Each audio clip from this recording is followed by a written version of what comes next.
Bonjour les amis, connaissez-vous la fête de la Sainte Barbe, aussi appelée Sainte Barbara? Les origines de cette fête remontent au IIIe siècle en Orient. Barbara était une jeune belle fille qui recevait plusieurs demandes en mariage, mais elle ne voulait pas se marier. Alors, son père, le roi païen, a décidé qu'elle vivrait dans une tour loin des hommes. Un jour, alors que son père n'était pas là, Jésus lui apparut. Suite à cette apparition, Barbara se convertit au christianisme. Elle fait une troisième fenêtre dans sa tour pour symboliser la Trinité, le Père, le Fils et le Saint-Esprit. Suite à cette décision, son père devient en colère. Alors, elle se sauve, mais il réussit à la rattraper.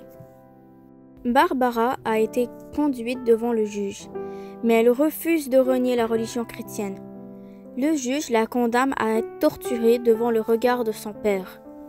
Elle a été frappée, brûlée et fouettée, mais grâce à Dieu, elle n'a pas ressenti la douleur. On l'oblige à se promener nue dehors, tirée par un cheval. Mais un ange vient cacher sa nudité. Malgré tout cela, Barbara a gardé sa foi en Dieu. Alors, son père décide de se débarrasser d'elle pour de bon. Aussitôt, il est frappé par la foudre et réduit en poussière. Comment fêtons-nous la fête de la Sainte Barbe? Le 4 décembre, on commémore la fuite de la Sainte Barbe, de la tour où elle fut emprisonnée par son père, car elle a pris Jésus comme sauveur. D'après la croyance, ses amis lui donnent l'idée de se déguiser pour réussir sa fuite. Donc voilà pourquoi la veille de la fête de la Sainte Barbe, les enfants se déguisent avec toutes sortes de costumes et vont cogner aux portes du voisinage en demandant des bonbons ou de l'argent, en chantant et en jouant de la darbouka. La légende dit aussi qu'elle s'était cachée dans un champ de blé. Alors, en mémoire de la Sainte Barbe, nous mangeons un bouilli de blé sucré garni de toutes sortes de noix.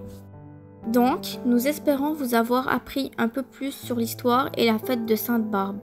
Si vous avez aimé notre vidéo, n'oubliez pas de vous abonner à notre chaîne et d'activer la cloche de notification pour ne pas manquer aucune de nos prochaines vidéos.